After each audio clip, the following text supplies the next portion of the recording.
Selamat siang Tribuners, Anda sedang menyaksikan live update Tribun News bersama saya Firda Ananda. Siang ini kan kami sajikan informasi terkini dan menarik untuk Anda yang dilaporkan secara langsung oleh reporter kami di lapangan.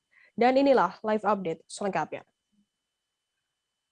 Kita ke berita pertama, Saudara Kepala Dinas Kesehatan Kabupaten Timur Tengah Utara selaku KPA Thomas Laka beserta kontraktor pelaksana Benyamin Lazakan serta PPK Leonard Dias menjadi tersangka dan ditahan atas kasus tindak pidana korupsi pembangunan Puskesmas Inbate, Kecamatan Bikomi Nilulat, Kabupaten TTU, Provinsi NTT.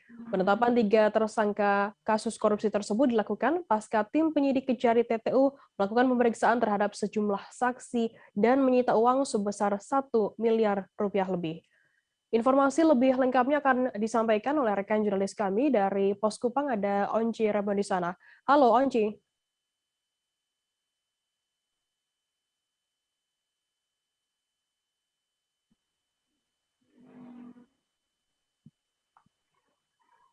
Halo rekan Onci. Halo rekan Firda. Onci, bisa Anda informasikan bagaimana kronologi penetapan Kadis Kesehatan TTU ini sebagai tersangka oleh Kejari TTU? Baik rekan Firda, saya laporkan dari Kabupaten Timur Tengah Utara, Provinsi Nusa Tenggara Timur, kasus dugaan penetapan tersangka Bate, tim penyelidik Kejari TTU melalui tim tahun 2021 lalu. Berdasarkan hasil penyelidikan tersebut, ditemukan adanya indikasi kerugian keuangan negara yang mana kemudian Kejari TTU kemudian meningkatkan status ini menjadi ke tahap penyidikan pada tanggal 3 Januari 2022 lalu. Pasca melakukan pemeriksaan terhadap kurang lebih 30 orang saksi dan melakukan penyitaan uang tunai sebesar 1 miliar rupiah, pada Kamis kemarin tanggal 27 bulan Januari tahun 2022 ditetapkan 3 orang tersangka yang dimintai pertanggungjawaban atas kasus tersebut. Demikian rekan Firda. Onci, sejauh ini pasal berapa yang dikenakan kepada ketiga tersangka?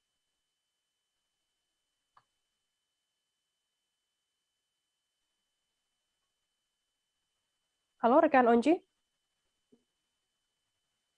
2 ayat 1. Halo rekan Firda. Ya, silakan dilanjutkan Onci. Para tersangka disangka dengan pasal 2 ayat 1 Undang-Undang Nomor 31 Tahun 1999, Junto Nomor 20 Tahun 2021, Junto Nomor 55 ayat 1 KUHP, subsidiar pasal 3 Undang-Undang Nomor 31 Tahun 1999, Junto Undang-Undang Nomor 20 Tahun 2021, Junto pasal 5 ayat 1 ke 1 KUHP. Demikian rekan Firda. Berapa total kerugian negara akibat adanya kasus korupsi Puskesmas Inbate ini? Total kerugian keuangan negara sebagai akibat dari pekerjaan yang tidak sesuai dengan spesifikasi pihak kontraktor pelaksana 3.700.000, dan apabila dikaitkan dengan jumlah dana yang dikembalikan oleh kontraktor pelaksana serta dana retensi 5% yang belum dicairkan, maka kerugian keuangan negara atas kasus dugaan korupsi pembangunan Puskesmas Inbate sebesar 854 juta.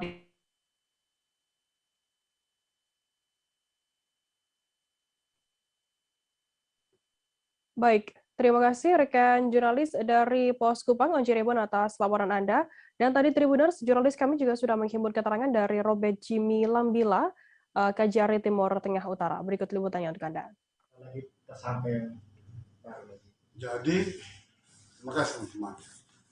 Dalam pemeriksaan kami, tentu bahwa banyak pihak yang terlibat, banyak pihak yang terkait. Tetapi bahwa kenapa 3 orang ini ditetapkan sebagai tersangka?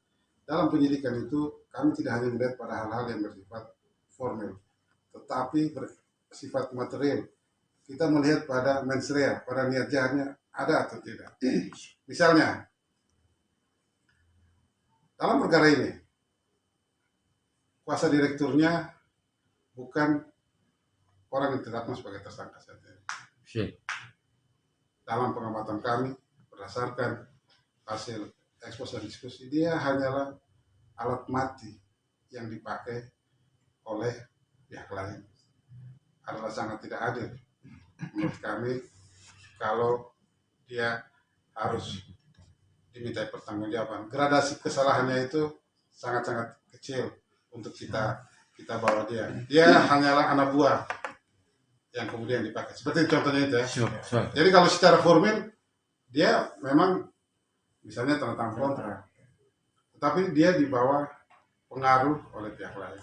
Jadi gitu. Kita tentu dalam menetapkan tersangka banyak pertimbangan-pertimbangan, bukan hanya pada hal-hal yang sifatnya formil, tetapi bahwa kita lebih fokus pada apakah ada niat jahat atau mens rea daripada ya. Aparat Polsek Sukarame membekuk komplotan pelaku pencurian sepeda motor. Komplotan itu beranggotakan 4 orang yang sering melakukan curanmor di wilayah kota Bandar Lampung. Keempatnya diamankan di rumahnya masing-masing di luar Bandar Lampung. Aparat menyita barang bukti 2 unit motor Honda Beat hasil curian mereka. Informasi lebih lengkapnya akan disampaikan oleh rekan jurnalis kami dari Tribun Lampung, ada Joviter Husin di sana. Halo Joviter. Halo Firda. Joviter, bisa Anda informasikan bagaimana kronologi penangkapan komplotan pelaku curanmor ini? Ya, untuk penangkapan sendiri berdasarkan dari laporan korban yang peristiwanya terjadi pada Oktober 2021 lalu. Selanjutnya aparat polisian, khususnya Polsek Sukarame melakukan penyelidikan dan akhirnya berhasil mengidentifikasi para pelaku pencurian sepeda motor tersebut. Adapun keempat tersangka merupakan warga luar Bandar Lampung atau tepatnya di Kabupaten Lampung Timur. Demikian Firda. Kapan kawanan curanmor ini biasanya beraksi dan bagaimana untuk modusnya? Ya, untuk diketahui juga dari penjelasan Kapolsek Sukarame bahwa keempat tersangka ini terbagi menjadi 2 kelompok. Adapun untuk kelompok pertama digawangi oleh tersangka Bastari dan Sofian. Ini kelompok pecuranmor yang kerap beraksi pada malam hari. Sementara untuk kelompok yang kedua digawangi oleh tersangka Andi dan Ameng. Kedua tersangka ini menyasar atau beraksi pada siang hari. Demikian Firda. Di antara komplotan ini, apakah ada yang berlatar belakang residivis dalam kasus yang sama, Joviter? Ya, seperti diungkapkan Kapolsek Sukarame, Kompol Warsito menyatakan bahwa keempatnya merupakan residivis. Adapun 1 dari 4 tersangka, yaitu tersangka Bastari sendiri sudah 5 kali keluar masuk bui. Namun Bastari mengakui 4 kasus tersebut dia dipenjara karena kasus perkelahian, sementara 1 kasus diakui lantaran melakukan pencurian sepeda motor. Demikian Firda. Baik, terima kasih rekan jurnalis dari Tribun Lampung, Joviter Husin atas laporan Anda. Dan tadi Tribuners, Joviter juga sudah menghimpun keterangan dari Kompol Warsito Kapolsek Sukarame. Berikut liputannya untuk Anda. Subuh atau malam hari yang modusnya membongkar gembok pagar, kemudian mengambil sepeda motor yang dipakai. Kemudian kelompok kedua adalah kelompok yang sering melakukan kejadian pada saat siang hari. Barang bukti ada 2 unit motor, kemudian 1 unit motor kita dapatkan barang buktinya, namun untuk TKP tempat lain dan sudah diserahkan kepada pemiliknya.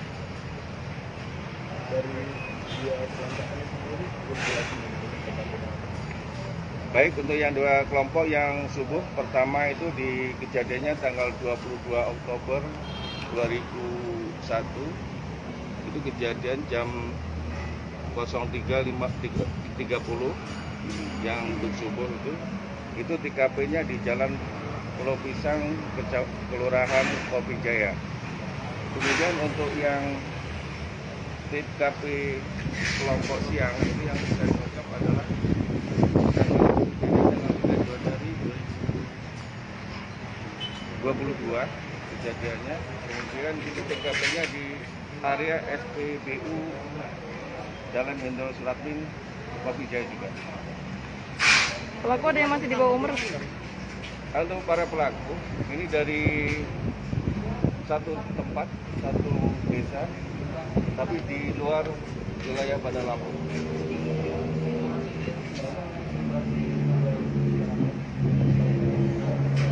Hasil keterangan para tersangka yang sudah kami amankan dan hasil lidik itu memang sering melakukan di wilayah dan ada. Rumah tahanan kelas 1A Solo dilempar jeruk berisi sabu oleh orang tak dikenal. Aksi orang yang menggunakan motor tersebut terekam kamera CCTV. Dan saat ini pihak rutan sudah berkoordinasi dengan BNN untuk mengungkap kasus tersebut. Informasi lebih lengkapnya akan disampaikan oleh rekan jurnalis kami dari Tribun Solo, ada Mardon Widianto di sana. Halo Mardon. Ya, selamat siang, rekan Firda. Mardon, bisa Anda informasikan bagaimana kronologi penemuan dari jeruk berisi sabu ini? Baik, sekitar kemarin Kamis pagi sekitar pukul 6 pagi ditemukan oleh petugas bungkusan yang terbungkus rapi dengan dilapisi laban. Dan setelah dicek, dilaporkan ke kepala rutan, kemudian kepala rutan melaporkan pertemuan itu kepada BNN dan dicek ternyata berisi jeruk yang sudah dimasukin kristal yang diduga sabu. Pasca kejadian tersebut, apa yang kemudian dilakukan oleh pihak rutan? Oke, untuk pasca kejadian tersebut, pihak rutan dan BNN lalu menyisir sekitar lokasi di mana ditemukannya benda tersebut dan menemukan 2 handphone yang diduga itu untuk alat komunikasi. Saat ditemukan, keduanya awalnya hidup, namun saat diumumkan satu alat komunikasinya mati. Ada 2 barang bukti yang kemudian ditemukan oleh pihak rutan sendiri, begitu ya. Kemudian untuk hari ini apakah sudah ada update terkininya terkait kasus tersebut? Untuk hari ini belum ada, tetapi selain menyisir juga melakukan random sampling terhadap tahanan narkoba yang berada di dekat lokasi penemuan. Dan selain itu juga di CCTV tertangkap seorang pengendara motor yang berusaha melemparkan sesuatu barang yang diduga barang yang ditemukan oleh petugas. Kemudian apakah sudah ada informasi mengenai identitas dari pelaku yang melempar jeruk berisi sabu ini, Mardon? Sementara ini masih belum, karena masih dalam penyelidikan. Baik, terima kasih rekan jurnalis dari Tribun Solo, Mardon, atas laporan Anda. Selamat bertugas kembali. Kita beralih ke informasi selanjutnya, Saudara. Kebakaran hutan dan lahan atau Karhutla di Desa Kuala Tolam, Kecamatan Pelalawan, Kabupaten Pelalawan, Riau, akhirnya berhasil diatasi. Api dan asap yang sebelumnya muncul di lokasi Karhutla dipastikan padam total. Karhutla di Desa Kuala Tolam tuntas setelah hampir 1 pekan berlangsung dan ditangani tim gabungan dari berbagai instansi. Informasi lebih lengkapnya akan disampaikan oleh rekan jurnalis kami dari Tribun Pekanbaru, ada Yohanes Tanjung. Halo Yohanes. Halo, selamat siang Firda dan semua Tribuners dimanapun berada. Yohanes, bisa Anda informasikan apa upaya tim gabungan untuk memadamkan api di Karhutla ini? Baik Firda dan semua Tribuners, kebakaran hutan dan lahan yang terjadi di Desa Kuala Tolam, Kecamatan Pelalawan dan Kabupaten Pelalawan telah terjadi hampir 1 pekan. Api dideteksi sejak hari Rabu pekan lalu dan kemudian bisa berhasil dipadamkan secara total pada Rabu tanggal 26 bulan Januari tahun 2022 yang silam. Upaya tim gabungan di lokasi yaitu melakukan pemadaman setelah api berhasil dikuasai dan dinyatakan tidak ada, kemudian dilanjutkan dengan proses pendinginan. Adapun personil yang terlibat dalam operasi pemadaman dan pendinginan ada sebanyak puluhan, diantaranya dari BPBD, Satpol PP, dan Damkar, Manggala Agni, dan beberapa regu pemadam dari perusahaan yang beroperasi di sekitar lokasi Karhutla. Demikian rekan Firda. Yohanes, total berapa luasan terbakar dan apa kendala paling krusial yang dihadapi oleh petugas di lapangan? Berdasarkan konfirmasi kami terakhir dengan pihak BPBD dan Damkar, total lahan yang terbakar mencapai 30 hektar lebih, rekan Firda. Di antaranya yakni ada lahan yang ditumbuhi oleh semak belukar dan beberapa hektar diantaranya kebun sawit milik masyarakat. Sampai saat ini hingga terakhir proses pemadaman, personil tidak menemukan kendala yang berarti, hanya saja api yang sempat membesar sulit dipadamkan pada titik kepala api. Namun setelah dibantu hujan yang deras, yang lebat di lokasi, proses pemadaman akhirnya berhasil dituntaskan hingga api dan asap tidak ada lagi di lokasi. Demikian rekan Firda. Yohanes, pasca terjadinya kebakaran Karhutla di sana, apakah nantinya juga akan ada patroli yang dilakukan setelah kebakaran ini?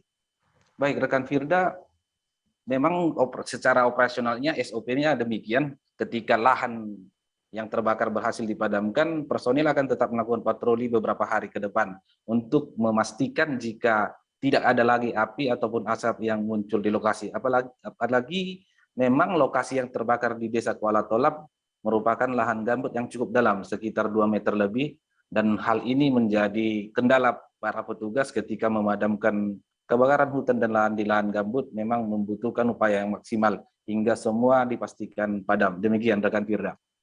Baik, terima kasih rekan jurnalis dari Tribun Pekanbaru Yohanes Tanjung atas laporan Anda. Selamat bertugas kembali. Tribuners, kita akan jeda sejenak, tetaplah di Live Update.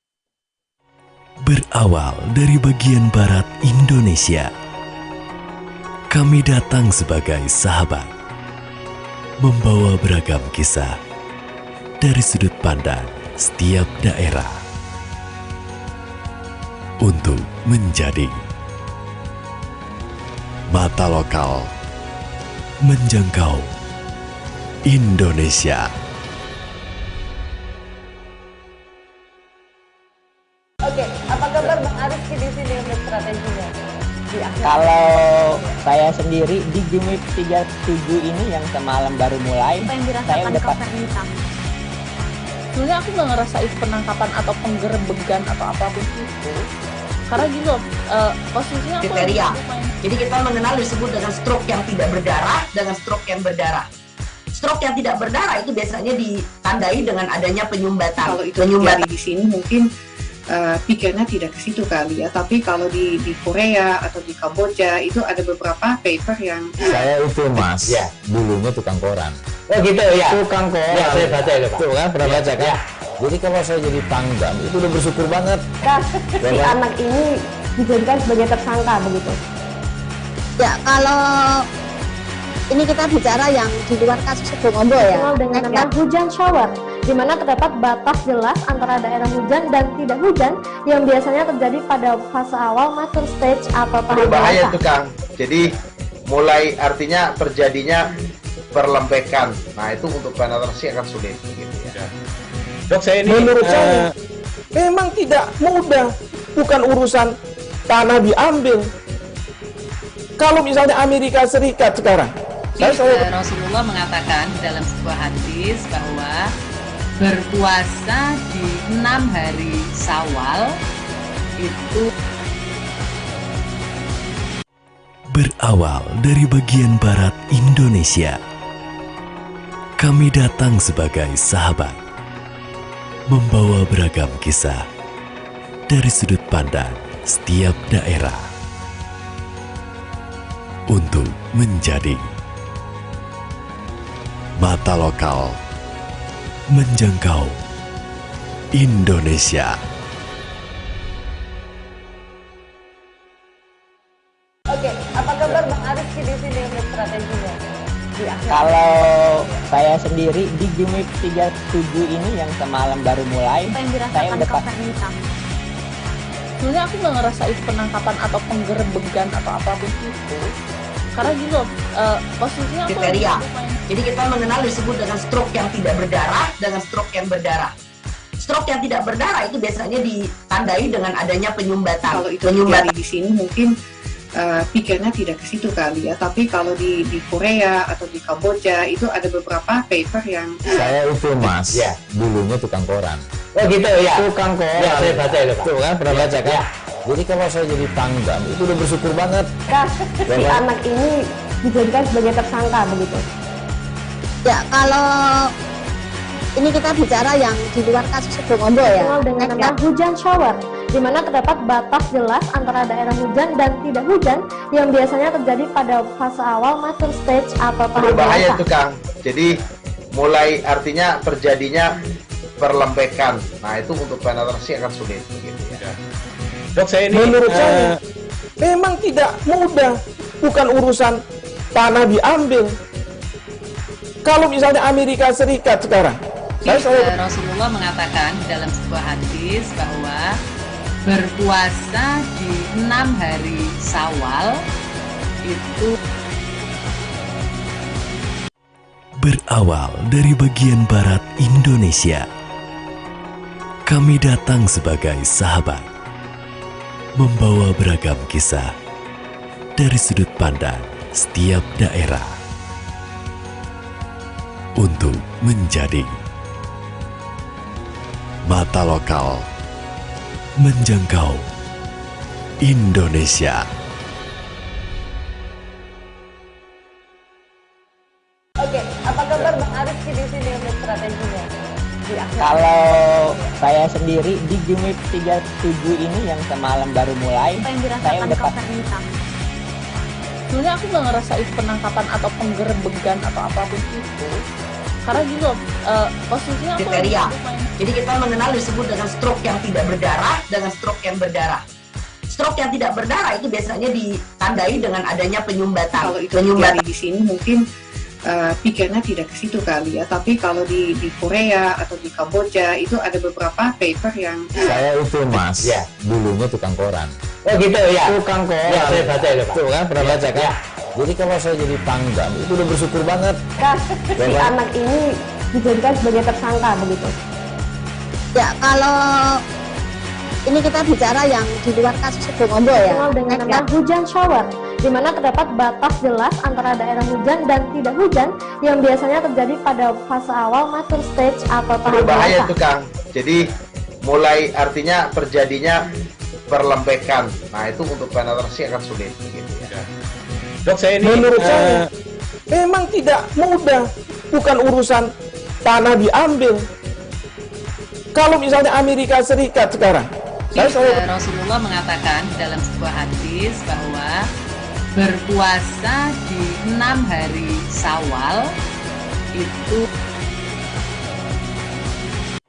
Berawal dari bagian barat Indonesia, kami datang sebagai sahabat, membawa beragam kisah dari sudut pandang setiap daerah untuk menjadi mata lokal menjangkau Indonesia. Oke, apa kabar Bang Arifki di sini untuk strateginya? Kalau saya sendiri di Jumit 37 ini yang semalam baru mulai, Apa yang saya dirasakan udah Kautsar Nisa? Sebenarnya aku nggak ngerasa itu penangkapan atau penggerebegan atau apapun itu. Karena gini loh, posisinya aku kriteria. Jadi kita mengenal disebut dengan stroke yang tidak berdarah dengan stroke yang berdarah. Stroke yang tidak berdarah itu biasanya ditandai dengan adanya penyumbatan. kalau itu terjadi di sini mungkin pikirnya tidak ke situ kali ya, tapi kalau di Korea atau di Kamboja itu ada beberapa paper yang Saya itu mas, ya, dulunya tukang koran. Oh gitu ya, tukang koran. Ya, saya baca itu Pak. Tuh kan, pernah baca kan? Jadi kalau saya jadi pangdam itu udah bersyukur banget. Si anak ini dijadikan sebagai tersangka begitu. Ya, kalau ini kita bicara yang di luar kasus Sebongombo ya. Dengan nama hujan shower, di mana terdapat batas jelas antara daerah hujan dan tidak hujan yang biasanya terjadi pada fase awal mature stage atau tahap berbahaya dewasa. itu Kang. Jadi mulai artinya terjadinya perlembekan. Nah itu untuk penetrasi akan sulit. Gitu ya. Dok, saya ini menurut saya memang tidak mudah, bukan urusan. Terima kasih Anda masih bersama kami di Live Update. Kita beralih ke informasi selanjutnya, Saudara. Duta Besar Luar Biasa Jerman untuk Indonesia, Mrs. Ina Lepel, dan Charge d'Affaires Kedutaan Besar Australia untuk Indonesia, Mr. Philip Russell, mengunjungi Kabupaten Minahasa, Sulawesi Utara pada Kamis 27 Januari. Kunjungan kedua kedutaan besar tersebut untuk menghadiri peringatan Hari Holocaust Internasional sekaligus meresmikan Museum Holocaust Syar di Kelurahan Rerewokan, Kecamatan Tondano Barat, Minahasa. Informasi lebih lengkapnya akan disampaikan oleh rekan jurnalis kami dari Tribun Manado, ada Meyer Lumanto di sana. Halo, Meyer. Ya, halo. Ya. Meyer, bisa Anda informasikan di mana tepatnya lokasi tempat kedutaan besar Jerman ini mengunjungi Minahasa? Ya, baik, rekan Firda. Jadi, kedutaan besar Jerman dan Austria mengunjungi Kabupaten Minahasa, Provinsi Sulut, tepatnya di Museum Holocaust Sar Hassamayim ya, sinagoge di Kelurahan Rerewokan, Kecamatan Tondano Barat, Kabupaten Minahasa, bersama dengan tim dari kedutaan besar Jerman. Apa saja yang dilakukan kedutaan besar Jerman dan perwakilan dari Austria ini di tanah Minahasa? Iya, jadi di situ kedutaan besar Jerman meresmikan Museum Holocaust ya yang dibangun di sinagoge di Rerewokan. Kemudian juga sempat mengunjungi beberapa tempat di Kabupaten Minahasa dan kemudian kembali lagi ke Jakarta ya. Bagaimana kesan dari kedutaan besar saat mengunjungi tanah Minahasa kemarin? Iya, rekan Frida, jadi kesan dari kedutaan memang mereka merasa suatu kehormatan ya berada di Minahasa dan bisa berpidato di pembukaan Museum Holocaust tersebut. Nah, jadi museum ini juga sebagai informasi adalah museum pertama di Asia Tenggara ya, khususnya di Kabupaten Minahasa. Dan kesan dari kedutaan besar memang mereka mengatakan bahwa ini merupakan suatu hal yang sangat baik dan dalam rangka juga mendukung kemajemukan yang ada di Indonesia, khususnya di Sulawesi Utara. Dan mereka mengapresiasi bisa berbincang-bincang bersama dengan masyarakat, juga dengan pemerintah yang ada di Kabupaten Minahasa. Begitu, rekan Firda. Baik, terima kasih rekan jurnalis dari Tribun Manado, Meyer Lumanto atas laporan Anda. Dan tadi Tribuners, Meyer juga sudah menghimpun keterangan dari Ina Lepel, Duta Besar Luar Biasa Jerman. Berikut liputannya untuk Anda. About Museum Holocaust. I'm very impressed because I had not known until I learned about this that there was such an initiative in Indonesia, but I think it's very important and very good because, you know, as Germans we have to remember the Holocaust. 6 million Jews were killed by Germans, and this is so horrendous and it has to be remembered all over the world, because only if we remember we can be sure that it will never happen again. People who know about this will be very careful and sensitive whenever they feel there is racism, anti-Semitism, Islamophobia, any kind of discrimination based on race, religion, or any other characters. So I think this is a wonderful experience and very good initiative. I congratulate the Jewish community that has taken this initiative, and I also congratulate the local and provincial and regency governments who have supported this very much, and of course civil society that has also been very supportive. I'm very impressed with the crowd this has drawn. So many people are interested in this and want to learn more, and I think that's an excellent start for this very important initiative. Thank you. Thank you. Dinas Kesehatan DKI Jakarta akan menelusuri terkait laporan masyarakat yang mengaku mulai sulit mencari ketersediaan perawatan di rumah sakit seiring peningkatan keterisian tempat tidur COVID-19 di Ibu Kota Jakarta. Saat ini bor isolasi pasien COVID-19 sudah mencapai 45%, dari sebelumnya sebesar 38% pada hari Selasa 25 Januari lalu. Informasi lebih lengkapnya akan disampaikan oleh rekan jurnalis kami dari wartakotalive.com, ada Yolanda Putri di sana. Halo Yolanda. Iya, halo Firda. Ya, Yolanda, bisa Anda informasikan bagaimana tanggapan KSP sendiri terkait laporan warga yang mulai sulit mencari rumah sakit terkait keterisian tempat tidur di rumah sakit di Jakarta? Baik Firda, terima kasih. Memang tenaga ahli utama kantor staf presiden atau KSP Abraham Wirotomo mengatakan keterisian tempat tidur atau bed occupancy rate atau biasa yang kita kenal BOR di rumah sakit di DKI Jakarta telah mencapai 45% terhitung hingga Rabu 26 Januari 2022. KSP juga sudah mulai menerima laporan tentang warga yang sulit mencari rumah sakit. Adapun menurut dia, masyarakat dan rumah sakit sebaiknya lebih mengutamakan pasien yang sakit berat, lansia, dan komorbid. Dan karena itu, Abraham juga turut menghimbau masyarakat yang terpapar COVID-19 dari virus corona atau varian Omicron tanpa gejala atau ringan untuk lebih memanfaatkan telemedis dan melakukan isolasi mandiri atau isoman. Meski rumah sakit untuk pasien COVID-19 dari varian Omicron mulai meningkat, tetapi dipastikan sampai saat ini ketersediaan tempat tidur masih mencukupi. Ia menyatakan konversi tempat tidur untuk pasien COVID-19 terus dilakukan. Selain itu, stok obat-obatan di rumah sakit juga sudah didistribusikan oleh Kementerian Kesehatan.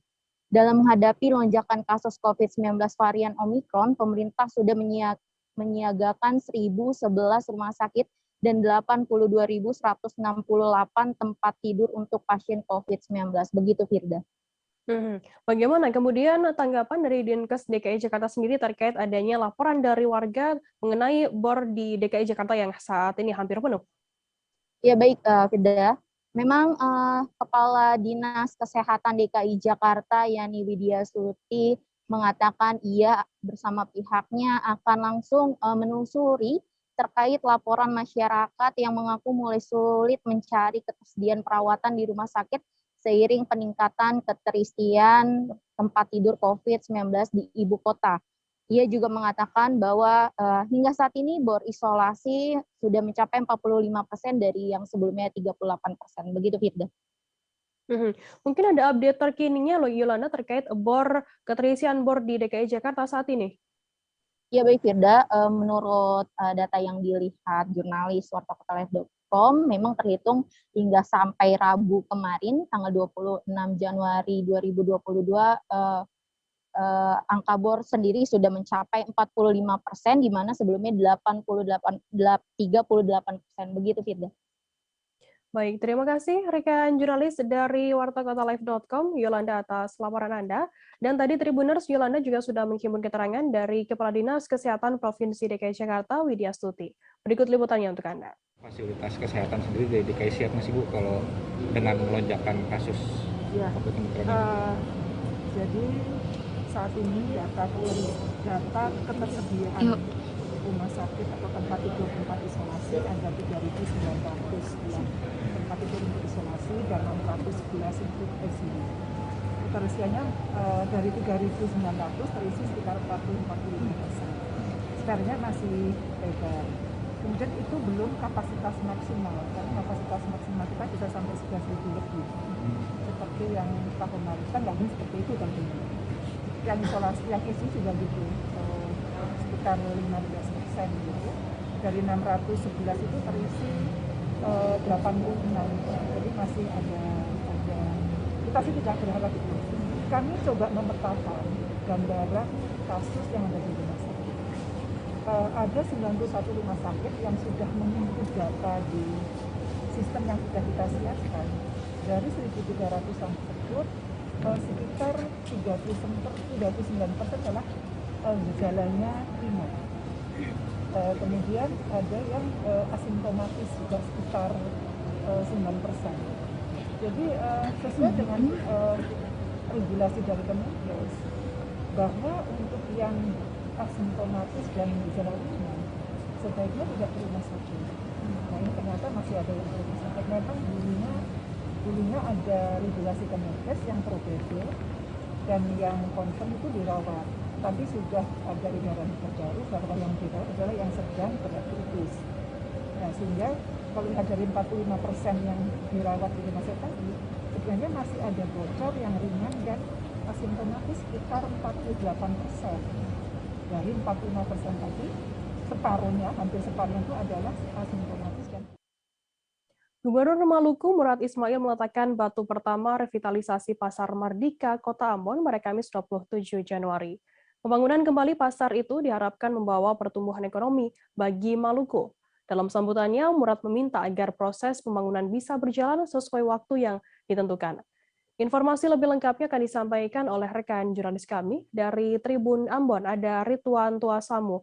Halo, Ridwan. Halo, rekan Firda. Ya, groundbreaking Pasar Mardika Ambon. Berapa lama untuk target pembangunannya? Baik, Firda. Untuk target pembangunan setelah groundbreaking yang dilakukan kemarin oleh Gubernur Maluku Murad Ismail, rencananya atas perintah dari Gubernur bahwa pembangunan Pasar Mardika Ambon, gedung yang baru harus dilakukan dalam waktu 480 hari, Firda. Jadi sejak peletakan batu pertama kemarin, kemungkinan gedung baru Pasar Mardika sudah akan bisa berdiri dan dinikmati oleh masyarakat Maluku pada bulan Februari atau Maret 2023 mendatang. Berapa untuk anggaran revitalisasi Pasar Mardika Ambon yang digelontorkan oleh pemerintah? Ya, untuk alokasi anggaran pembangunan Pasar Mardika yang baru, pemerintah mengucurkan dana sebanyak 120.662 juta. Itu dana tersebut akan dipakai untuk membangun gedung baru Pasar Mardika yang berlantai 5, Firda dan Tribuners, dan untuk pembangunan gedung sendiri akan menjadi pekerjaan dari perusahaan badan usaha milik negara, yaitu PT Wijaya Karya, sedangkan untuk konstruksi bangunan akan menjadi tugas dari PT Kirya Jasa Cipta Mandiri. Kemudian pasar modern itu sendiri pembiayaannya atau pendanaannya akan melalui pendanaan multi years kontrak anggaran yang kemudian anggarannya diambil dari APBN. Seperti itu, Firda. Ridwan, bagaimana untuk konstruksi pembangunannya nanti dan apakah memang akan cukup menampung pedagang yang selama ini ada di Pasar Mardika Ambon? Baik, Firda. Untuk konstruksi bangunan sendiri, pasar yang baru nanti, gedung baru akan dibangun dan cukup menampung 2.926 pedagang yang sementara ini masih berada di badan jalan. Sedangkan untuk pedagang yang lain memang saat ini sudah dipindahkan ke tempat relokasi yang lain, yaitu ada Pasar Apung dan juga pasar di daerah Tantui.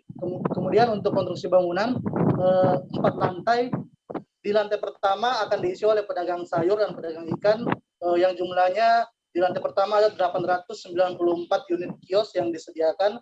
Kemungkinan untuk lantai 2-nya ada 946 unit kios.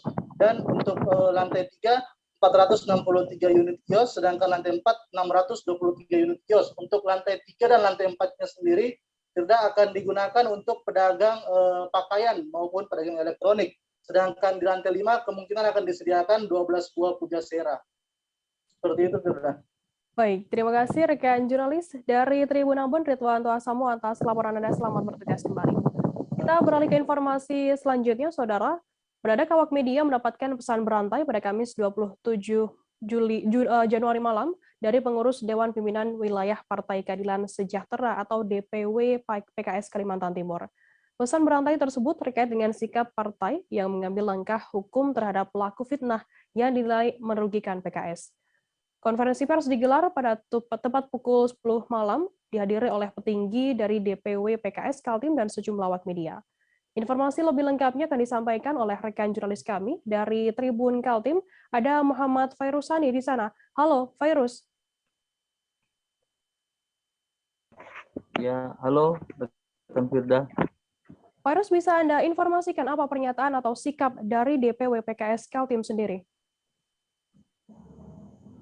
Ya, terima kasih rekan Firda, yang Tribuners.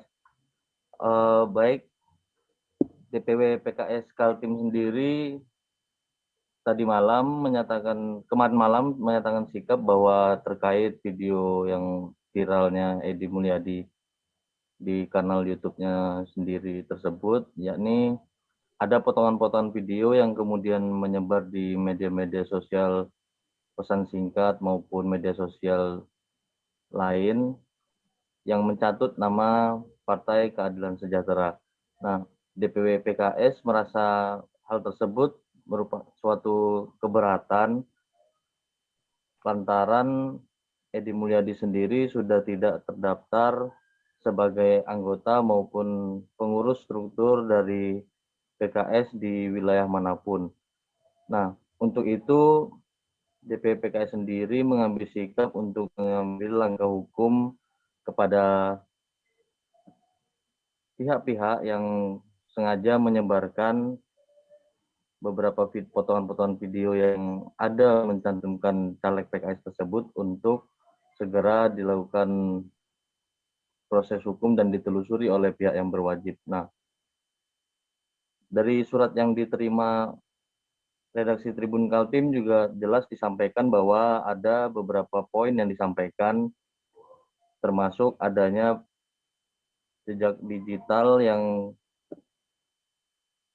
di tahun 2017 lalu memang benar terjadi ada kebakaran di kantor DPW PKS, namun hal tersebut malah dipelintir oleh sejumlah orang dan salah satu oknum yang ada di media sosial bahwa ada penyerangan dan pembakaran di DPW PKS. Nah, DPW PKS Kaltim sendiri sudah mengantongi beberapa bukti semacam tangkapan layar, screenshot yang ada saat ini tengah diinventarisasi untuk nantinya akan segera dilakukan pelaporan dan aduan jalur hukum ke pihak yang berwajib. Begitu rekan Firda. Virus, bisa Anda informasikan video Edi Mulyadi yang viral ini mencatut nama caleg PKS. Apakah itu juga menjadi sikap resmi dari DPP PKS sendiri? Ya, benar rekan Firda bahwa video-video yang ada beredar terkait Edi Mulyadi tersebut maupun potongan videonya juga menjadi poin-poin keberatan DPW PKS karena ada potongan video yang berdurasi 57 detik yang mencatut nama dalam tanda kutip caleg PKS yang membuat ini menjadi dasar untuk DPW PKS sendiri untuk melaporkan dan membawa ini ke ranah hukum karena dianggap merugikan partai. Begitu rekan Firda. Baik, terima kasih rekan jurnalis dari Tribun Kaltim Muhammad Fairuzani atas laporan Anda. Dan tadi Tribuners, Virus juga sudah menghimpun keterangan dari pihak terkait dan berikut liputannya untuk Anda. Itu ada beberapa hal yang perlu saya sampaikan, antara lain pertama atas nama Gubernur dan masyarakat Maluku, saya menyampaikan terima kasih yang tulus kepada Bapak Presiden Republik Indonesia yang telah menyetujui usulan revitalisasi Pasar Merdeka oleh pemerintah Provinsi Maluku dan telah ditindaklanjuti oleh Menteri PUPR, Menteri Perdagangan dan Menteri Keuangan Republik Indonesia. Sehingga pada hari ini kita sudah dapat melaksanakan peletakan batu pertama pembangunan Pasar Merdeka baru. Kedua, ucapan terima kasih juga saya sampaikan kepada Wali Kota Ambon atas sinergitasnya dengan semua pihak, mulai dari perencanaan sampai dengan pembangunan Pasar Merdeka. Ini baik tanah maupun bangunan adalah milik pemerintah Provinsi Maluku dan pengelolaan melalui mekanisme kerjasama antara pemerintah Provinsi Maluku dan Kota Ambon, karena wali kotanya sudah nggak ada. Nggak tahu nanti wali kota berikutnya siapa. Kita beralih ke informasi selanjutnya, Saudara. Kasus Hesti, seorang aparatur sipil negara yang bekerja di kantor Camat Medan Baru, diduga menjadi korban penganiayaan. Penganiayaan terjadi saat Hesti menemani tetangganya memenuhi panggilan polisi di Mapolrestabes Medan pada Senin 24 Januari. Tak disangka ia yang awalnya membantu mendampingi tetangganya hadir memenuhi panggilan. malah menjadi korban penganiayaan. Alhasil, Hesti pun mengambil langkah untuk melaporkan oknum polisi yang diduga menganiaya ke Propam Polda Sumut. Informasi lebih lengkapnya akan disampaikan oleh rekan jurnalis kami dari Tribun Medan, ada Fadli di sana. Halo Fadli. Ya, halo Firda. Fadli, bisa Anda informasikan korban ini mengalami luka di bagian mana saja? Ya, baik. Setelah kejadian itu, korban memang mengalami luka di bagian tangannya lebam dan di bagian belakangnya juga memar, dan hingga pasca kejadian korban itu tidak bisa bangkit dari tempat tidur. Sehingga di hari berikutnya korban lalu membuat laporan ke Propam Polda Sumut untuk melaporkan 5 oknum di unit PPA Polrestabes Medan ke Polda Sumut. Begitu, Firda. Kemudian, Fadli, bagaimana untuk proses laporan yang dilaporkan oleh korban sendiri ke Polda Sumut? Ya, memang saat ini laporan tengah berjalan, dan memang Firda, maksud saya, korban sendiri melaporkan juga ke Mabes Polri terkait aduan dugaan penganiayaan yang diterimanya dari oknum polisi. Memang dari Kadif Propam Polda Sumut, Mabes Polri maksud saya, juga merespon cepat sehingga proses hukumnya berjalan saat ini, Firda. Nantinya apakah jika nantinya laporan tersebut tidak ditindaklanjuti oleh pihak kepolisian sendiri, apa tindakan dari korban? Baik, semalam kita bertemu dengan korban. Memang korban akan melakukan aksi teriak atau aksi unjuk rasa sendiri di Istana Presiden. Jadi dia berencana jika memang proses penganiayaan yang dialami tidak berjalan di Polda Sumut, maka dia akan ke Istana Presiden dan akan melakukan orasi tunggal. Seperti itu, Firda. Baik, terima kasih rekan jurnalis dari Tribun Medan, Fadli, atas laporan Anda. Selamat bertugas kembali. Dan tadi Tribuners, Fadli juga sudah menghimpun keterangan dari Hesti Sitorus, seorang korban yang mengalami penganiayaan oleh oknum polisi di Polres di sana. Berikut liputannya untuk Anda. Itu hari Senin, tanggal 24 Januari 2022, pukul 11, saya menemani tetangga saya, ini nama Ginting dan Rosianti Ginting. Mereka ada panggilan dari PPA Satreskrim Polrestabes Medan, isi penganiayaan. Jadi karena dari awal membangun ini sebenarnya masalah kios. Kios ini dibangun dari awal, dari mulai semen. Saya sudah situ sama Ibu mantan Gutum. Sampai selesai nih warung ini diletakkan situ. Jadi saya tahu tidak ada sama sekali penganiayaan di situ gitu. Nah ini rekayasa. Kami sendiri sudah sering mengalami hal begini di kepolisian. Apalagi Polres baru dilaporkan penganiayaan padahal tidak ada. Jadi itu sama kami yang pelajaran. Saya tidak mau orang lain kena kasihan kan gitu kan. Apalagi mereka ini orang susah. Dia ini menanggung adiknya yang kakaknya yang cacat, nggak bisa ngomong dan nggak bisa jalan di rumahnya. Itulah warung ini membiayai itu. Nah jadi kami hadir ke situ. Sama saja mau tanya kenapa itu bisa langsung naik sidik panggilannya. Padahal belum pernah sama sekali panggil tangan saya ini. Dan kedua, kami hanya mau nanya mana bukti penganiayaannya. Hanya itunya kami banyak. Saya bukan orang gila yang buat onar di kantor polisi. Nah gitu. Nah, cuman kadang-kadang saya ada di bicara katanya saya buat onar. Saya nggak gila Pak, kan gitu kan buat onar.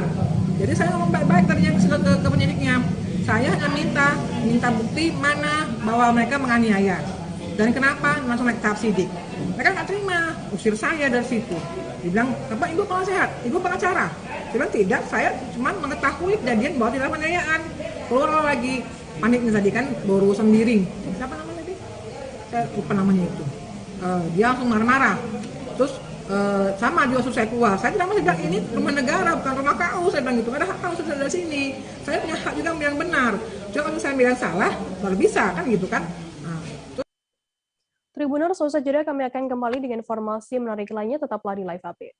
Oke, apa kabar Bang Arif di sini untuk strateginya? Kalau saya sendiri di Jumit 37 ini yang semalam baru mulai, saya udah sebenarnya aku nggak ngerasain penangkapan atau penggerebegan atau apapun itu. Karena gini loh, posisinya aku kriteria. Jadi kita mengenal disebut dengan stroke yang tidak berdarah dengan stroke yang berdarah. Stroke yang tidak berdarah itu biasanya ditandai dengan adanya penyumbatan. Kalau itu terjadi di sini mungkin pikirnya tidak ke situ kali ya. Tapi kalau di Korea atau di Kamboja itu ada beberapa paper yang saya itu Mas, dulunya tukang koran. Oh gitu ya. Tukang koran. Ya, saya baca itu Pak. Tuh kan, pernah baca kan? Jadi kalau saya jadi pangdam itu udah bersyukur banget. Kak, si anak ini dijadikan sebagai tersangka begitu. Ya, kalau ini kita bicara yang di luar kasus Sebongombo ya. Dikenal dengan nama hujan shower, di mana terdapat batas jelas antara daerah hujan dan tidak hujan yang biasanya terjadi pada fase awal mature stage atau tahap Berbahaya dewasa. itu Kang. Jadi mulai artinya terjadinya perlembekan. Nah itu untuk penetrasi akan sulit. Gitu ya. Dok, saya ini menurut saya memang tidak mudah, bukan urusan tanah diambil. Kalau misalnya Amerika Serikat sekarang, Rasulullah mengatakan dalam sebuah hadis bahwa berpuasa di 6 hari Syawal itu berawal dari bagian barat Indonesia.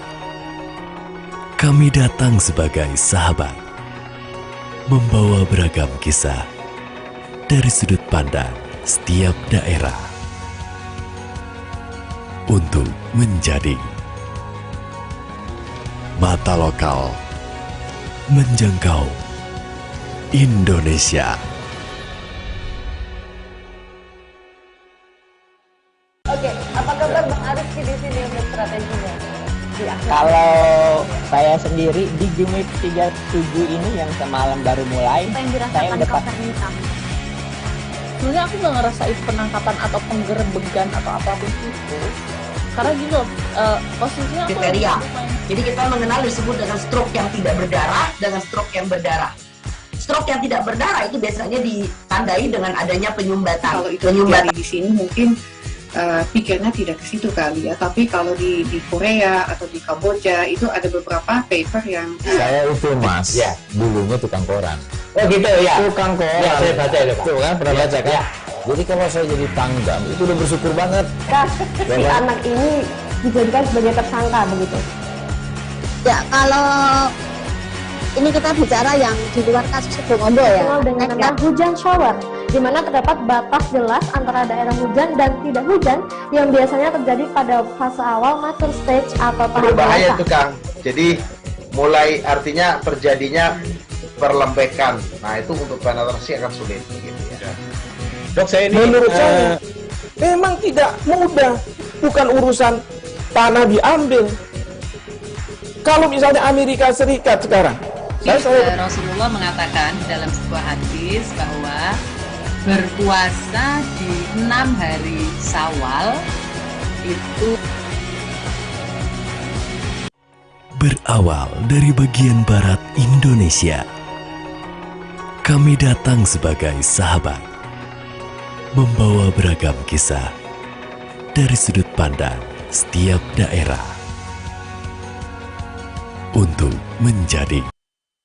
Terima kasih Anda masih bersama kami di Live Update. Kita beralih ke informasi selanjutnya, Saudara. Pemerintah pusat melalui Kemendak memberlakukan kebijakan minyak goreng satu harga. Dengan kebijakan itu, harga minyak goreng di pasaran ditentukan maksimal sebesar Rp14.000 per liter. Di Kaltara, tepatnya di kota Tanjung Selor, beberapa toko swalayan telah mengikuti aturan baru tersebut. Di sebuah swalayan di Jalan Duku, minyak goreng dengan merek Fitri hingga Fairiswal terlihat dijual dengan harga Rp14.000 per liternya. Informasi lebih lengkapnya akan disampaikan oleh rekan jurnalis kami dari Tribun Kaltara, ada Maulana Ilhami Faudi di sana. Halo, Faudi. Halo rekan Firda dan Tribuners. Faudi, bisa Anda informasikan bagaimana untuk kondisi stok minyak goreng satu harga di Tanjung Selor saat ini? Ya baik rekan Firda, setelah pemerintah menetapkan minyak goreng satu harga sebesar Rp14.000, memang kondisi stok minyak goreng di kota Tanjung Selor itu bervariasi. Awalnya memang saat 2 hari pertama setelah kebijakan diberlakukan, di beberapa toko swalayan dan juga retail modern di kota Tanjung Selor itu masih bisa ditemukan minyak goreng seharga Rp14.000. Namun sepekan setelahnya minyak goreng seharga Rp14.000 itu mulai langka di pasaran. Beberapa toko mengatakan di hari pertama mereka menerapkan minyak goreng satu harga, ada sekitar 500 kantung gitu untuk minyak goreng sebanyak 1 liter ataupun 2 liter itu setelah habis dalam waktu 2 hari saja. Nah, sehingga memang untuk minyak goreng sendiri yang seharga Rp14.000 di Kota Tanjung Selor itu bervariasi, beberapa toko masih ada yang menjual, namun beberapa yang lain memang sudah kosong. Begitu rekan Firda. Apakah ada ketentuan masyarakat membeli minyak goreng murah Rp14.000 ini di Tanjung Selor? Ya, memang beberapa toko telah menerapkan kebijakan bahwa tiap pembeli atau konsumen itu maksimal hanya membeli satu pieces atau satu minyak goreng saja, baik yang berukuran 1 liter ataupun yang berukuran 2 liter. Ini dilakukan agar tidak terjadi pembelian berlebih atau panik buying oleh masyarakat, mengingat penerapan kebijakan minyak goreng satu harga ini akan berlangsung selama 6 bulan atau hingga bulan Juni 2022 mendatang. Begitu rekan Firda. Apa kesulitan dari toko-toko sendiri yang ada di Tanjung Selor untuk menerapkan minyak goreng satu harga Rp14.000 ini, Pak Udi? Iya, Bu. Iya. Baik, beberapa pemilik toko mengakui bahwa pihaknya kesulitan mendapatkan minyak goreng satu harga dari distributor karena panjangnya alur pasok atau rantai pasok dari distribusi minyak goreng sendiri. Beberapa toko bahkan sudah meminta atau mengupayakan agar pihak distributor segera mendatangkan minyak goreng satu harga yang dihargai sebesar Rp14.000 per liter itu. Namun beberapa distributor belum merespon keinginan dari pihak toko-toko swalayan yang ada di Tanjung Selor, sehingga pemilik toko terpaksa harus menjual minyak goreng yang masih di harga normal atau sekitar Rp22.000 hingga Rp25.000 per liter. Saat ini pihak Disprindalkop Kaltara juga tengah berupaya menjalin komunikasi dengan pihak distributor agar minyak goreng seharga Rp14.000 per liter ini dapat segera didistribusikan sehingga pasokan atau keamanan bagi masyarakat itu dapat terjamin. Begitu rekan Firda. Baik, terima kasih rekan jurnalis dari Tribun Kaltara Maulana Ilhami Faudi atas laporan Anda. Dan tadi Tribuners, Faudi juga sudah menghimpun keterangan dari PLT Kepala Disperindakop Kaltara, Hasriani. Berikut liputannya untuk Anda. Kepada masyarakat kita himbau bahwa informasi dari pemerintah, dari kementerian, melalui Pak Dirjen, Pak Oke, Dirjen Perdagangan, menyampaikan bahwa subsidi ini tetap berlangsung selama 6 bulan. Namun kepada masyarakat kita mengimbau bahwa jangan panik buying seperti itu. Dan kita harapannya juga kepada toko retail modern yang ada di Kalimantan Utara khususnya juga tetap membatasi pembelian kepada konsumen 1 atau sampai dengan 2 bungkus untuk mengatasi jangan sampai di momen-momen tertentu nanti, karena mengingat beberapa bulan lagi kita akan memasuki bulan Ramadan, sehingga kita harapkan bahwa kebutuhan masyarakat bisa terpenuhi dan tidak langka. Kita beralih ke informasi selanjutnya, Saudara. Tim penyidik Kejaksaan Tinggi atau Kejati Banten menggeledah kantor pelayanan umum Ditjen Bea Cukai tipe C Bandara Soekarno-Hatta. Penggeledahan dilakukan selama 2,5 jam pada Kamis 27 Januari, sekira pukul 11 siang waktu Indonesia Barat. Kasih Penerangan Hukum Kejati Banten Ivan Siahaan mengatakan, penggeledahan itu dalam kasus dugaan tindak pidana korupsi berupa pemerasan terhadap perusahaan jasa kurir di Bandara Soekarno-Hatta. Informasi lebih lengkapnya akan disampaikan oleh rekan jurnalis kami dari Tribun Banten, ada Ahmad Tajudin. Halo Tajudin.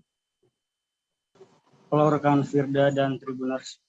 Ya, Tajudin, bisa Anda informasikan bagaimana informasi mengenai penggeledahan yang dilakukan oleh Kejati Banten di kantor Bea Cukai Soekarno-Hatta?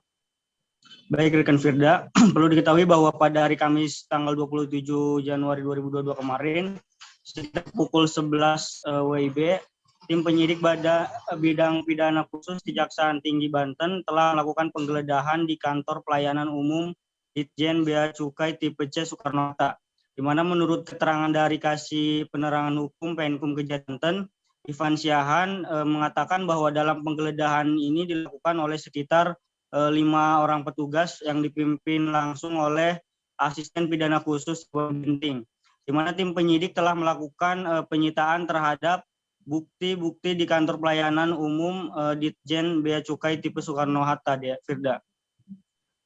Apa saja yang ditemukan dan disita oleh pihak Kejati Banten sendiri saat melakukan penggeledahan di sana? Baik, untuk benda-benda dan beberapa dokumen yang disita oleh Kejati Banten, pertama yaitu berupa uang sejumlah sekitar 1,16 miliar, kemudian berupa dokumen-dokumen terkait perkara yang dimaksud, yang jumlahnya sekitar 1 koper untuk selanjutnya dijadikan barang bukti dalam perkara yang dimaksud. Di mana menurut pernyataan dari Ivan sendiri bahwa dalam penggeledahan ini telah mendapatkan izin dari Pengadilan Negeri Tangerang, dan kemudian dalam penyitaannya juga pihak Bea Cukai Soekarno-Hatta menurutnya telah cukup kooperatif dalam memberikan dokumen-dokumennya sehingga penggeledahan itu berjalan lancar, Firda. Bagaimana bentuk perkembangan atau kelanjutan dari kasus ASN yang memeras jasa kurir di bandara ini? Baik, untuk perkembangannya sendiri dari tim penyidik Kejaksaan Tinggi Banten ini saat ini telah masih melakukan proses penyelidikan terhadap beberapa saksi, di mana para penyidik dari Kejaksaan Banten telah memeriksa beberapa saksi, di mana per hari ini ada sekitar 5 saksi yang telah diperiksa oleh Kejaksaan Tinggi Banten, di mana kelima tersebut yaitu dari pihak swasta untuk dimintai keterangan terkait kasus tersebut, Firda. Baik, terima kasih rekan jurnalis dari Tribun Banten, Ahmad Tajudin atas laporan Anda. Selamat bertugas kembali. Kita beralih ke informasi selanjutnya, Saudara. Tahun baru Imlek 2022 tinggal hitungan hari. Kemeriahan tahun baru itu pun mulai terlihat dengan adanya lampu-lampion merah yang menghiasi sepanjang jalan Kota Tua Penagi, Kecamatan Bunguran Timur, Kabupaten Natuna. Kota Tua Penagi pada masa lalu dikenal sebagai pusat perekonomian masyarakat di Pulau Bunguran Besar. Mayoritas warganya adalah keturunan Tionghoa. Sehingga setiap perayaan Tahun Baru Imlek, Kota Tua Penagi selalu dihiasi dengan pernak-pernik lampu-lampion. Informasi lebih lengkapnya akan disampaikan oleh rekan jurnalis kami dari Tribun Batam, ada Ilham Muhammad di sana. Halo, Ilham.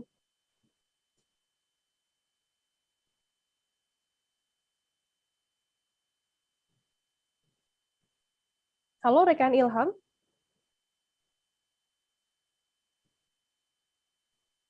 Halo, rekan Ilham. Ya, halo rekan Firda. Ilham, bisa Anda informasikan bagaimana suasana di Natuna sendiri menjelang Tahun Baru Imlek 2022 ini? Baik rekan Firda dan Tribuner semua, bahwasanya Tahun Baru Imlek ke 2573 ataupun di tahun 2022 ini tinggal hitungan hari lagi. Nah, di mana kemeriahan pada Tahun Baru Imlek ini mulai terlihat dengan adanya lampu-lampion berwarna merah yang menghiasi sepanjang jalan Kota Tua Penagi di Kecamatan Bunguran Timur, Kabupaten Natuna, Provinsi Kepulauan Riau. Nah, seperti yang bisa kita lihat ya, di Kota Tua Penagi ini mulai terpasang lampu-lampion merah yang berjejer di sepanjang jalan di Kota Tua Penagi, di mana pada saat memasuki Kota Tua Penagi itu tampak sebuah gerbang yang dicat ya berwarna merah putih, dan adanya rentetan dari lampu-lampion yang melintas di sepanjang kiri kanan jalan, dan juga menghiasi kelenteng, salah satu kelenteng yang ada di sana. Seperti itu rekan Firda. Ya, nantinya apakah akan ada perayaan barongsai di Natuna sendiri? Baik rekan Firda. Jadi bahwasanya menurut keterangan yang kita dapatkan dari salah satu pemuka agama yang ada di Kelenteng Potece itu, bahwasanya perayaan Imlek tahun ini itu tidak akan ada perayaan besar-besaran seperti pada tahun-tahun sebelumnya. Hal itu dikarenakan pada saat ini untuk di Kabupaten Natuna masih dilanda pandemi COVID-19 dengan saat ini statusnya masih termasuk zona oranye ya, dengan adanya 5 kasus positif COVID-19, sehingga penganut Tionghoa yang ada di sana mereka berbesar hati untuk tidak melakukan perayaan Imlek seperti tahun-tahun sebelumnya. Ilham, mungkin bisa Anda informasikan terkait seperti apa deskripsi dari Kota Tua Penagi ini yang sangat kental dengan suasana Imleknya. Baik rekan Firda, jadi bahwasanya Kota Tua Penagi ini pada masa lalu dikenal sebagai pusat perekonomian masyarakat di Pulau Bunguran Besar, Kabupaten Natuna, di mana mayoritas warganya itu adalah keturunan Tionghoa. yang hingga saat ini juga masih mayoritas yang mencapai 80%. Sehingga setiap perayaan Tahun Baru Imlek di Kota Tua Penagi ini akan lebih berwarna, seperti dengan adanya hiasan lampu lampion, dan sebelum adanya pandemi COVID-19, masyarakat Tionghoa yang ada di sana setiap pada Tahun Baru Imlek itu akan mengadakan perayaan yang besar-besaran seperti adanya kegiatan barongsai dan semacamnya. Namun pada saat ini penganut Tionghoa yang ada di sana itu berbesar hati untuk tidak melakukan kegiatan tidak mengadakan perayaan besar-besaran pada Tahun Baru Imlek kali ini. Nah, jadi di Kota Tua Penagi ini terdapat juga sebuah kelenteng yang bernama Poteci, di mana kelenteng ini merupakan salah satu kelenteng tertua di Kabupaten Natuna. Keberadaan kelenteng ini dibangun sekitar 1940-an. Nah, sehingga keberadaan kelenteng ini menjadi arti penting bagi masyarakat penganut Konghucu di Pulau Bunguran Besar. Nah, terlebih lagi mengingat posisi ataupun keberadaan kelenteng Poteci ini berdampingan langsung dengan salah satu surau Al-Mukarramah yang ada di sana, sehingga itu terkesan moderasi beragama yang di sana terhubung ataupun terjalin dengan baik, seperti itu, rekan Firda. Baik, terima kasih rekan jurnalis dari Tribun Batam, Ilham Muhammad, atas laporan Anda. Selamat bertugas kembali. Dan tadi Tribuners Ilham juga sudah menghimpun keterangan dari pihak terkait, dan berikut liputannya untuk Anda. Nggak ada mungkin. Nggak ada. Ini kami lihat tadi Pak yang masang tanglung, masang lampion itu kayaknya bukan hanya dari kaum Tionghoa aja ya Pak ya? Iya, memang gitu. Memang gitu. Memang tiap tahun Kan dibayar, minta tolong. Bergabung lah gitu kan. Gabung ya Pak ya, toleransinya. Ya, toleransi. Cuma kita ada sedikit kasih imbalan. Nah, gitu. Hiasannya ini kalau tanglungnya dari mana ya Pak, lampionnya Pak? Lampionnya kita beli dari Pinang. Oh, pesan ya, bukan bikin sendiri sini. Selama rentang waktu 31 tahun ada peningkatan jumlah penduduk Pulau Bangka sebesar 67,48%. Berdasarkan catatan sejarah, penduduk Pulau Bangka terdiri dari penduduk asli, Malaysian atau Melayu, dan Chinese atau Cina atau Tionghoa. Pada tahun 1817, masyarakat Cina di Pulau Bangka berjumlah 4.651 jiwa dari total 13.413 orang. Sementara pada tahun 1848, jumlah warga Tionghoa di Pulau Bangka sebanyak 10.052 orang. Informasi mengenai hal ini akan disampaikan oleh rekan jurnalis kami dari Bangka Pos, ada Andini Dwi Hasanah. Halo Andini. Halo Firda. Andini, bisa Anda informasikan seperti apa cerita pertama kali orang Tionghoa atau orang Chinese ini masuk ke Pulau Bangka? Oke, baik. Terima kasih Firda. Selamat siang Tribunas. Baik, berdasarkan laporan dari lapangan yang kami himpun dari sejarawan dan budayawan Bangka Belitung, Bapak Ahmad Elvian, secara resmi orang Cina atau orang Tionghoa sengaja didatangkan ke Pulau Bangka pada masa Kesultanan Palembang Darussalam di masa pemerintahan Sultan Mahmud Badarudin I Joyo Wikarmo pada tahun 1724 sampai dengan 1757 Masehi. Kemudian Sultan mendatangkan pekerja-pekerja Cina untuk menambang timah guna meningkatkan produksi timah di Bangka Belitung pada masa saat itu, karena orang pribumi sendiri Bangka Belitung itu lebih kepada perkebunan dan di kehidupan laut gitu, Firda. Jadi sengaja pada masa kesultanan itu kesultanan mendatangkan masyarakat Tionghoa dari Cina, tapi melainkan mereka kesultanan ini mendatangkan orang Cina itu bukan langsung dari Cina, tapi dari Cina dari Malaysia, Cina dari Siam, Cina dari Kamboja, seperti itu gitu. Jadi tidak didatangkan langsung orang Cinanya gitu. Nah, kedatangan orang Cina ini diharapkan Sultan pada masa itu untuk membantu pertambangan atau membantu aktivitas pertambangan yang ada di Bangka Belitung. Karena keahlian orang-orang Cina di bidang pertambangan timah, maka produksi timah di Pulau Bangka pada saat mereka didatangkan itu cukup membuat peningkatan pekerja tambang ya. Mereka kan aktivitasnya bekerja tambang di Bangka Belitung, dan setelah kehadiran mereka ini terus meningkat, produksi timah meningkat.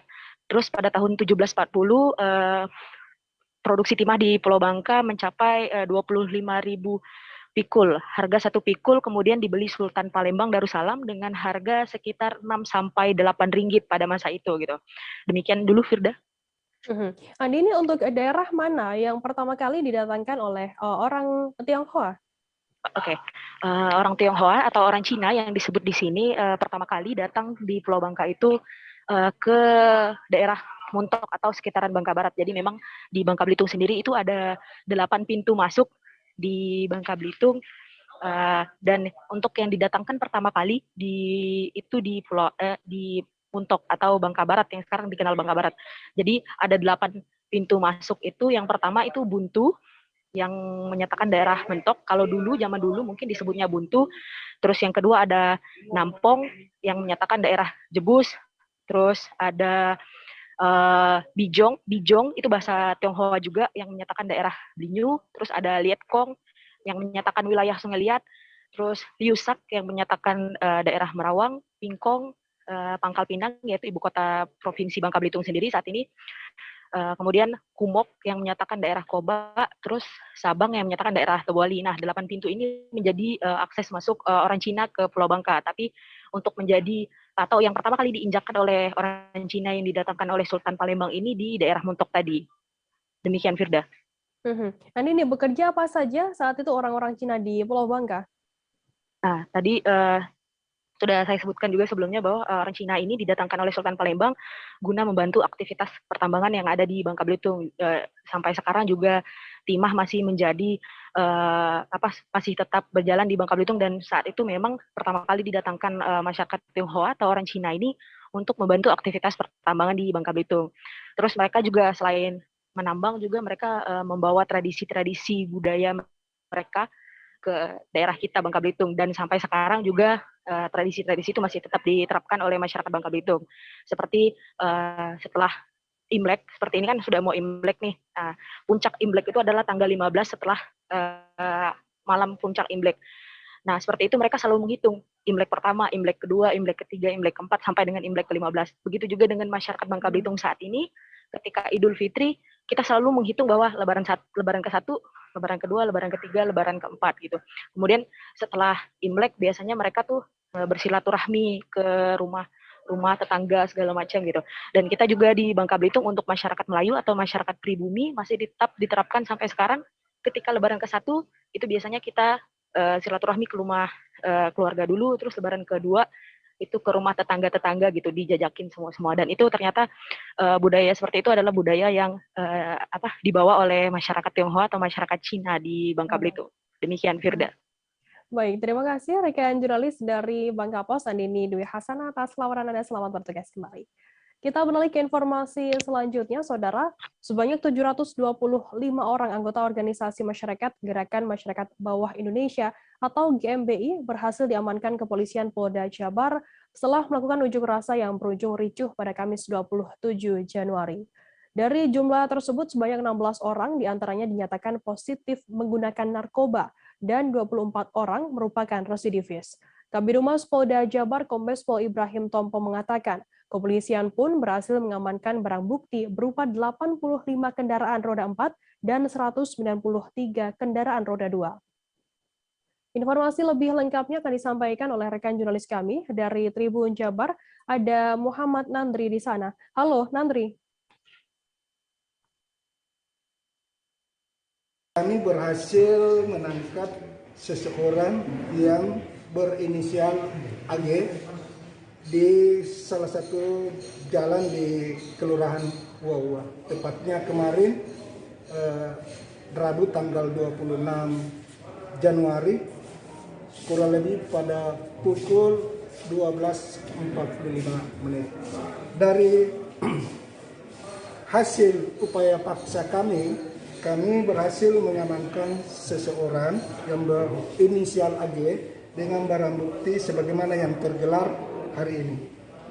Lalu kemudian kami melakukan pengembangan pihak-pihak yang terlibat dalam hal ini, sehingga kami mengamankan 3 orang keseluruhan daripada target yang dengan BB yang ada di gelar sekarang ini.